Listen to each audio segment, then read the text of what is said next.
UGC net English literature का exam क्या था। मैं उस एग्जामिनर से मिलना चाहता हूँ जिसने ये पेपर सेट किया। मतलब हम पूरी साल पढ़ रहे हैं, मैंने 3 साल अंडरग्रेड किया, मास्टर्स किया, सेंट्रल यूनिवर्सिटीज़ के कोर्स हम पढ़ रहे हैं, वो सिलेबस पढ़ रहे हैं, नेट की तैयारी करते हैं, और जब हम एग्ज़ाम देने जाते हैं तो कुछ नहीं आता। जो हमने पढ़ा है वो कुछ नहीं आता। शुरू के 20 सवाल तक मुझे ऐसा डाउट हो रहा था कि मैंने अपने फॉर्म में गलत सब्जेक्ट फिल कर दिया है, क्योंकि या तो शायद मैं लिंग्विस्टिक्स का पेपर दे रहा हूँ, या मैं जीके का पेपर दे रहा हूँ, या मैं किसका दे रहा हूँ मुझे नहीं पता। मतलब नेट एग्ज़ाम दे के हम टीचर्स बनते हैं, हम कॉन्सेप्ट समझते हैं, हम सब कॉन्सेप्ट पढ़ा सकते हैं।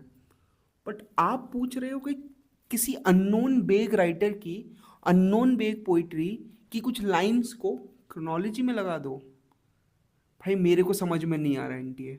मैं पूरी रात जाग के गया था, मैंने कहा रिवाइज कर लूँगा। भाई जब एग्ज़ाम देखा है उसके बाद मुझे नींद नहीं आ रही है। मैं 2 रात का जगा हूँ, मेरी नींद फिर भी उड़ चुकी है। उससे भी ऊपर बड़ी बात, जब आपको ऐसा ही पेपर टू सेट करना है, नो मैटर वॉट मैं कितना ही पढ़ लूँ, मुझे कुछ आना है नहीं, किसी को कुछ आना है नहीं, इतना बेग, इतना एब्सर्ड, मूवीज़, जी के, वोकल्स, लैंग्वेज, फिनेटिक्स, पता नहीं क्या क्या डालना ही है, तो यार पहले बता दो।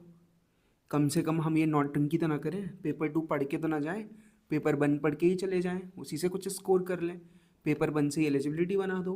बिकॉज पेपर टू तो ड्रामा हो रखा है, पेपर टू सच में ड्रामा हो रखा है। भाई एनटीए क्या कर रहे हो आई डोंट नो, आप क्या कर रहे हो शायद आपको भी नहीं पता है।